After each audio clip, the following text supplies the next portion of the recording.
So, I do not claim at all to be a Charlotte Mason homeschooler, but I do claim to be a classical homeschooler, and sometimes there's, quite a bit of overlap there, as one ought to expect. But studying the great works of art has always been one of those things that was on the probably should do that, don't quite know how, where's my program? What do I do for artist study? So today I'm going to share with you my quick and dirty cheater Charlotte Mason way to do artist study in line with what ought to be classical education's aim for such studies. So let's do it. So, really, before we talk about how to do something, we really need to know the why we do it. This is going to be quick, I promise. But the reason why I want to have the study of great works of art in our homeschool is to form my children's taste, to show them the world and the culture of the great artists of the past and have them spend time appreciating them for what they are. So, for my aim there, I don't need a whole program that is also history and biography and technique. My goal is not to teach my children how to become great artists. And unfortunately, I think with some of those kinds of programs or where we emphasize the children actually doing the art, we tended to elevate them to the level of the great artists, or at least much closer than they really are, by telling them that, by using their watercolors or by cutting and pasting tissue squares, they are doing great art.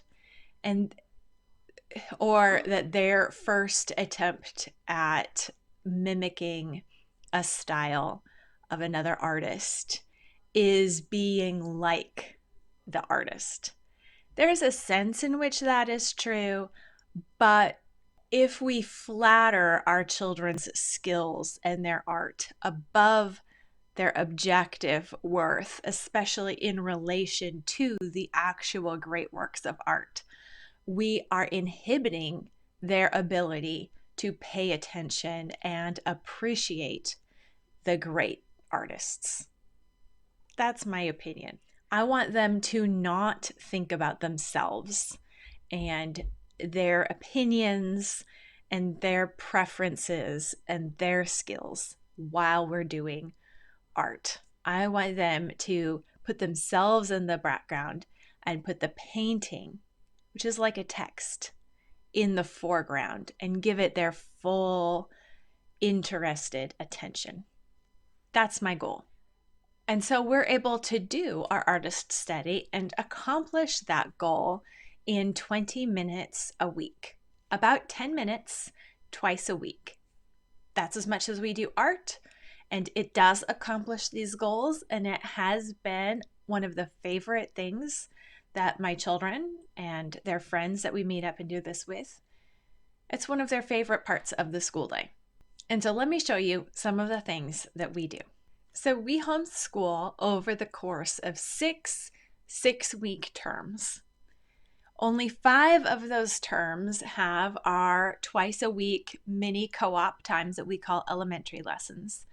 And so during those 5 terms, we do art twice a week for 10 minutes each class period. We study one artist per term. So I pick my artists and I find 5 or 6 of their primary works, their most famous, their best works, and have a printing made of those 5 pieces, one for each student. So I end up with quite a few prints, but the students each get their own, and they really like that. And really, we couldn't do the activities that we do if they didn't. So last year, what I did was searched the internet for public domain versions of the art prints, downloaded the JPEG files, the biggest I could find, and then had them sent to Costco and printed out 4x6 photos of the frame, of the pieces.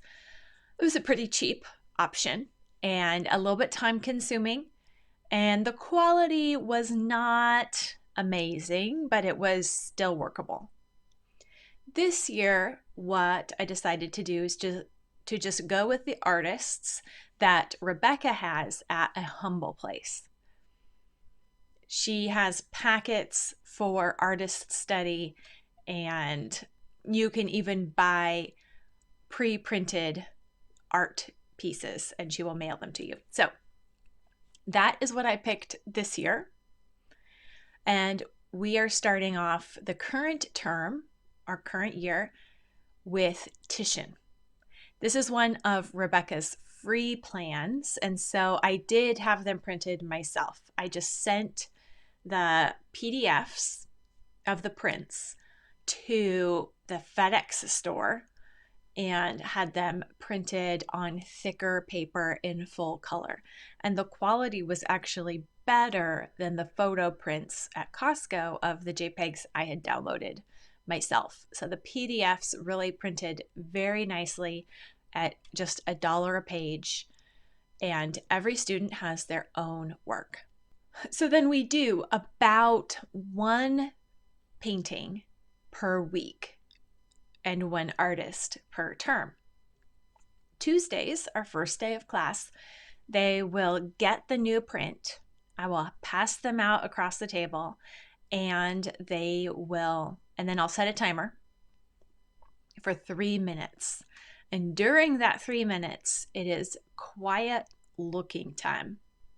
They are supposed to spend the full 3 minutes not talking and not looking at anything else but the painting, and to see how many things they can see in that painting. And that gives them the time and the space and the motivation to realize that there's so much more there than you might notice at first glance. What helps that motivation is that then after that timer goes off, we go around the table, starting with the youngest students, and they each say something that they noticed. And so you can't ever repeat, and they get a candy, 1 piece of candy for each observation they can make about the painting. They can point out details that they noticed. They can point out facial expressions and what that might mean, lighting, color, setting, anything's fair game. And so we go around usually about 3 times, and we have 8 kids around the table. So that's 24 things that we end up noticing about the painting. And it's always fun when someone notices something that the rest of us had not noticed. And this is the core piece of our artist study. This is the procedure we repeat the most. All the other activities we do here and there to support this main and primary activity with the paintings is simply looking and then talking about what we noticed. It really doesn't need to be more complicated than that. Then on Thursday, we do some other activity about that week's painting. Some of the options that I use are giving them an index card and having them do a zoom in on one part of the painting. Sometimes we watch an art video off of YouTube about the painter or the painting. I especially look for the smart history videos, which can be found on Khan Academy or YouTube. I'll put a link down below for those. Sometimes another thing we do is each person takes one of the paintings, and we usually do this after we've done a few. So they choose one of their favorites and look at it for a certain amount of time. And then we match up in twos, and then without looking at it, they have to describe as much as they can about the painting to the other person who actually has that painting and is looking at it, and so can perhaps joyfully point out mistakes and errors. Another thing that we have done is to have them pick one painting and match up into pairs and then do I Spy with the paintings. The whole point of any of these activities, whether it's zooming in and drawing a small portion or I Spy or memory, it's really about paying attention to the details and filling their mind with the beauty and the details of the painting to build that appreciation and good taste. And so that's actually all we do. It's not complicated. It doesn't take a lot of supplies. It really doesn't take lesson planning. It's just 10 minutes twice a week. And we are very familiar with many of the great paintings of Western culture. And more importantly, we love them. And we enjoy looking at all the things there are to see in these great works of art.